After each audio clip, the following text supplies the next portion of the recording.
We're going to talk about ethics and conservation, and I think it's a really big issue that gets overlooked in the, I don't know, the desire to catch fish at almost any cost sometimes. Let's just start with parking. You know, when we go to park someplace, we should be really considerate. Don't park and block driveways. I've seen people block other cars. I've seen people park in places that say no parking. You know, people get out of their car and dump trash. And I know it's really hard to believe that fly fishermen do that, but they do that sometimes. I mean, I've seen it done on more than one occasion.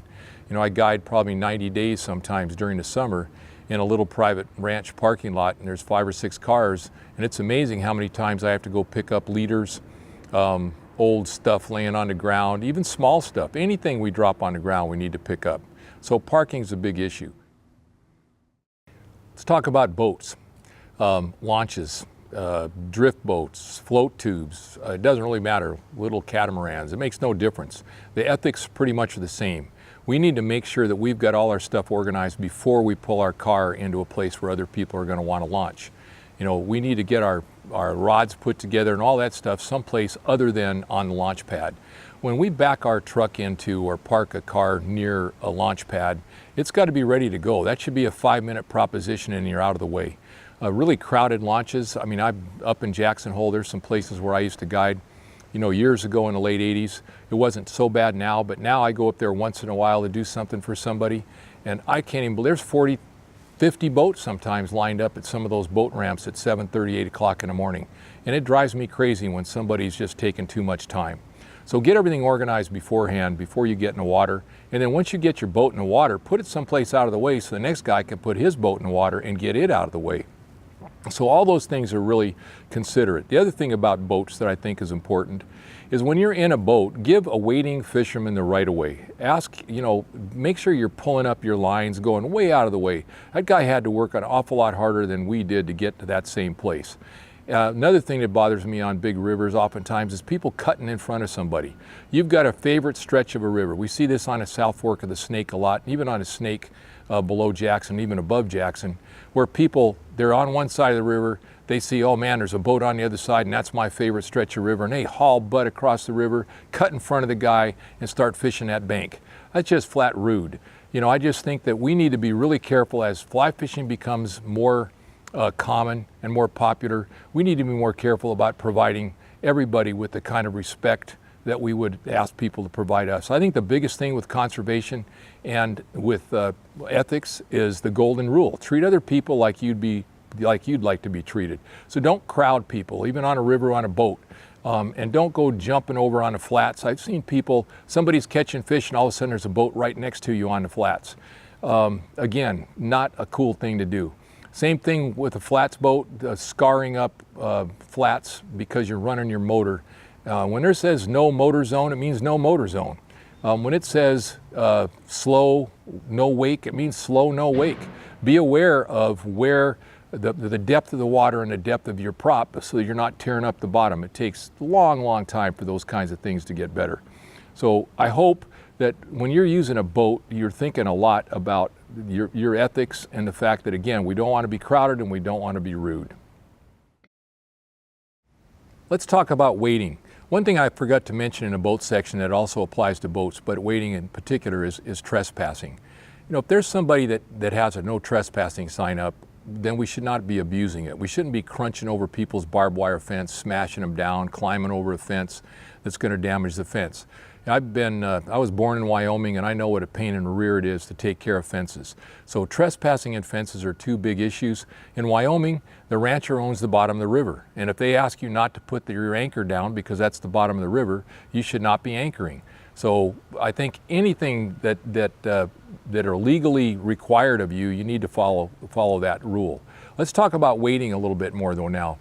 You know, there's a lot of times, it depends on the river, obviously. I fish for steelhead and brown trout up in New York off some of the rivers that come out of the Great Lakes. And people are literally 2 rod lengths away, which in New York is probably fine. It seems like everybody gets along and that's just the expected behavior. But you go out to Wyoming and you fish on the rivers that I fish on, a lot of them, you should not be close enough that if I make a big long cast and you make a big long cast, they overlap. There's just no way. So we're talking about 200 feet maybe apart from each other. My rule of thumb is when I'm on a river, I walk so far away from a person that I'd like them not even to see me fishing. If I can get on a river where there's a big bend, like where I'm fishing, I get way away from that river. I mean, from that angler. I'll walk through the bushes so I don't bother him. The other thing is if a guy's fishing on the edge of the river and you can't get by him, stop at a respectful distance, say, hey, let me know when I can get by you. And then let him decide when you're gonna walk by him. Remember that a fish can feel your vibrations from a long ways away. They feel shadows. We've got fish in some of our rivers, I swear, I don't even know how they know we're there. But all of a sudden you'll see them slide off into the middle of the river and there was no shadow, there was no noise, there was no stepping. I have no idea. There's a sense they have. They feel something, sense something that we can't understand. So be very respectful of people who are fishing as you're walking up to them. If you want to ask a guy for advice, then fine. You know, ask him, hey, what are you using?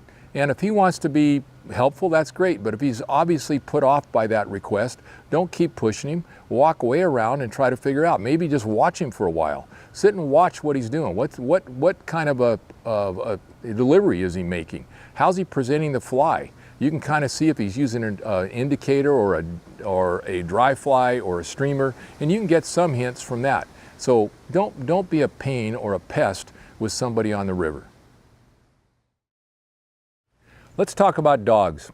You know, when I'm on a river and somebody's got a dog and that dog's flying around on the bank, that's rude. I've had dogs jump in the river and chase a fish that I've hooked. So if you've got a dog, be polite and understand that not everybody likes dogs. I like dogs. I've had dogs my whole life. But there is a place and a time for dogs. And your dog has no right to upset my fishing. So make sure you're controlling your dog. One other thing I kind of forgot about the wading section was the San Juan Shuffle. That was named in the San Juan River because people get in a river and they scrape their feet up and down and throw little tidbits of lunch and dinner to the fish down below and then somebody fishes them. That's number one, unethical. And number two, that's horrible conservation. There's a lot of bugs down there that are getting killed when we do that. And every bug we kill is one less piece of calories that a fish has. So again, just another rule that ought to be followed. The last thing I want to talk about before we get into conservation is the traditional versus purist kind of attitude about fishing. There are some people that say, oh man, you're just not a purist unless you're fishing a dry fly. You know, my response to everybody that starts to argue about purist or traditional tendencies is, you know, if you're going to argue on the far side of that spectrum, then what you would need to do is have a horsehair line, and you need to have a bamboo rod, you need to have a bone and a feather for a hook, and then you can start to lecture people about purism. Until then, if a guy wants to have a little propeller on his fly, as long as he's using a fly rod and he's casting, to me that's what a fly fishing is. You know, I may not choose to use a silver spoon or a golden spoon or something for redfish, but that doesn't mean somebody who's using those is completely out of line.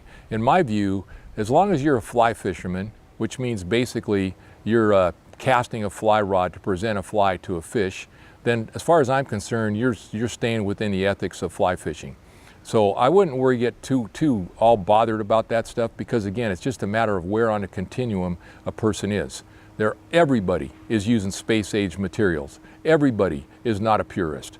So I would suggest, at least in my view, we shouldn't be all self-righteous about purism. Let's talk about secret spots for a second. This is one that, I mean, I have been embroiled in a number of controversies, or at least I haven't personally been embroiled, but I've been asked to be the mediator in a number of controversies, where a person goes and fishes a spot and then puts it on the internet, this spot, and then another guy who considered that his private spot goes ballistic because person number one gave away his private spot. To me, I don't know, I'm kind of the opinion that private spots aren't really private. Everybody knows where they are. There's very few places that are really seriously private, unless it's private property and you can't get on them. But in terms of public property, there's hardly any place that's secret. Now there are some places that are harder to get to. I've got a couple of rivers where canyons are difficult to get into. I'll tell people all about them because they're going to have to do some serious climbing and bushwhacking to get into that canyon anyway, and I'm just not worried about it. If they get there, that's awesome. Let them have at it.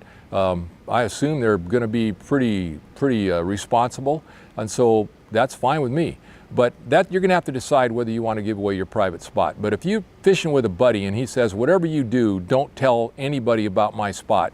Hey, don't tell anybody about his spot. I think that is a violation of his personal request of you not to give away his spot. So that's where I draw the line. If I'm fishing with somebody and they say, hey Dale, I don't want anybody to know about this spot, I'll tell them, hey, they're not going to find out about it from me. Same thing with a fly or anything else. I've got a couple of flies that I specifically tie just for my rivers that nobody else sells, and I ask my clients not to tell anybody about those flies because I'm making a living using those flies.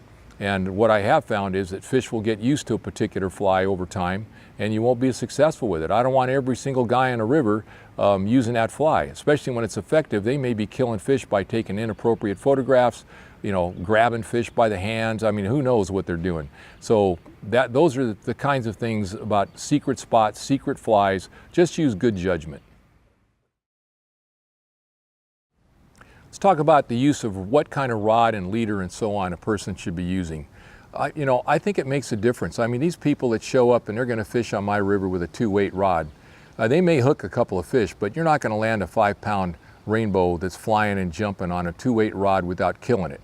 You're going to have to run up and down the river. You're going to have to wear it out before you can possibly land it.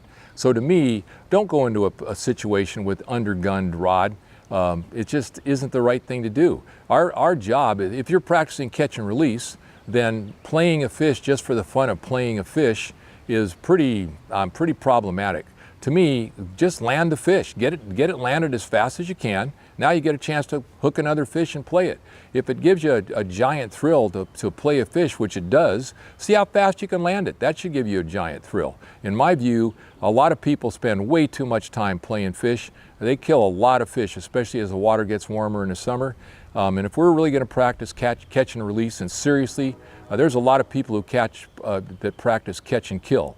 They either play the fish too long, they have a barbed hook, they rip it out of their mouth, they keep the fish out of the water too long when they're photographing it, they squeeze the heart when they're photographing it, all that. And we're going to put on a little website for you to look at the end of this particular video to take a look at how to release fish.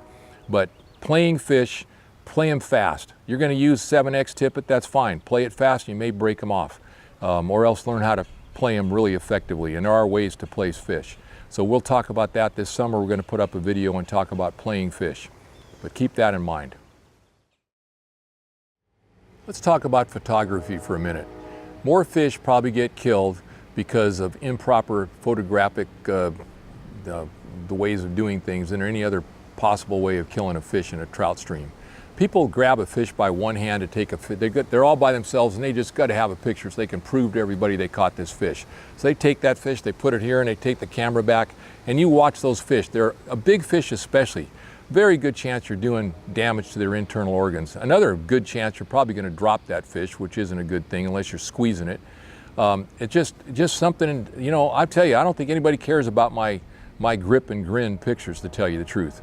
When I go fishing by myself, I haven't taken a picture of a fish in the air for probably my own for probably 10 years. I just don't do it anymore. There's no need for it. I've got 10,000 pictures. I get these clients that want to take every fish they catch, and I just tell people, hey, look, we're not taking fish out of the water anymore. We might take one out per day to get you a fish. Especially if you've never caught a big fish before. But for the most part, we're taking our pictures in the water. We land our fish with a net, a rubber net. We don't take them out of the water. We use barbless hooks. We use a pair of forceps to get the hook out, or a catch and release device, something to get them out without having to grab them. We try to take the hook off in the water. And then we take really good photographs down in the water, close to the water, without gripping the fish. So think really carefully about the way you're taking photographs, because the mortality rate for fish is a lot higher, especially trout. Trout are really sensitive, very, very sensitive. And whatever you do, don't grab any kind of a fish by the jaw and lift it up to take a picture unless you intend to keep it. You'll dislocate a jaw. I can't tell you how many fish I've caught over the years with dislocated jaws, and they can't eat properly and they're all skinny like little eels. So be careful about taking pictures. A couple other things I'd like to mention. One is about wildlife. let's not disturb wildlife. Loud noises, yelling and screaming, putting on loud music, all that stuff, disturbs wildlife, especially birds that are nesting, different kinds of creatures that are living in close to habitat. And they're probably used to some people, but especially if you've got an area where these creatures aren't used to people, be really very considerate of the fact that loud noises not only bother me and the other people around me, because after all, we went out there to fish in some kind of solitude, and I don't need to listen to somebody's radio or listen to them, singing or hooting and hollering because they caught a fish. I mean, a little bit, that's fine, but it's pretty ridiculous when a guy, every single time he catches a fish, he's 100 yards away from me, and I gotta listen to him screaming and yelling. It just kind of gets old. So I guess the biggest thing I'm trying to get across in this whole video is just be really considerate of people. Not everybody, cares that you're out there fishing. They're out there fishing for themselves.